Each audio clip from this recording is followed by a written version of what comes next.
Elisha and the 42 people that were mauled by bears. Let's get into it. Let's set the scene. All right. Bethel, a city of rebellion, not a neutral city. It was the heart of Jeroboam's false worship system, where one of the golden calves stood and where idolatrous priests ran a rival religious establishment in direct defiance of the Torah. For a prophet of Adonai to walk into Bethel was a direct confrontation with its power structure. Elijah had just been taken up into the heavens. Elisha had received his master's mantle and a double portion of his spirit. This was the official transfer of headship, but the enemies of Adonai would see it differently. In their eyes, Elijah's covering over Elisha was gone, leaving him vulnerable. As Elisha walked toward Bethel, a large group of Na'arim Ketamim came out of the city. Na'arim Ketamim.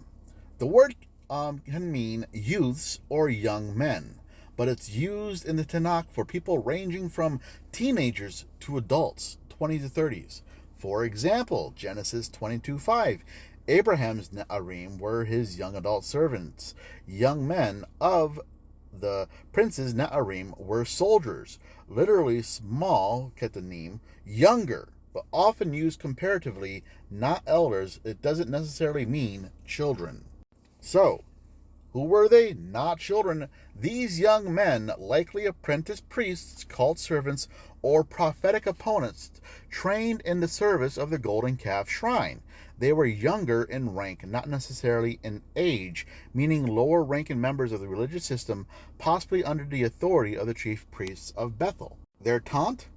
Go up, you bald head, go up. Ale querach, ale querach. Go up, a sarcastic jab at Elijah's ascension. If your master went up to heaven, why don't you? Follow him, you're not wanted here. If you're truly a prophet like Elijah, prove it and ascend. Bald head. Likely not about physical appearance.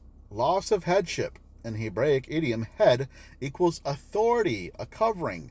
They were mocking that Elijah's head was gone. In priestly law, certain baldness could symbolize defilement or shame. They could be implying Elisha was unfit for office. Leaderless. Essentially, you're nobody now. Your authority went up with Elijah. This wasn't childish teasing. It was a public rejection of Adonai's chosen prophet in the stronghold of idolatry. The crowd represented institutional opposition to Adonai. They were deliberately undermining the prophetic authority Elisha had just been given. This was a showdown. Either Elisha was backed by heaven or he wasn't. And so this takes a whole new bearing in a new narrative. Elisha, bearing the mantle of Elijah, walked the road to Bethel, the city where the golden calf mocked the glory of Adonai. From its gates came a company of young men, servants of the idolatrous shrine. They encircled him with jeers. Go up, bald head, go up, bald head, mocking the ascent of Elijah and declaring him stripped of his headship, uncovered and without authority. They rejected the prophet and thus rejected the one who sent him. Elisha turned, fixing his gaze on them, and in the name of Adonai pronounced judgment.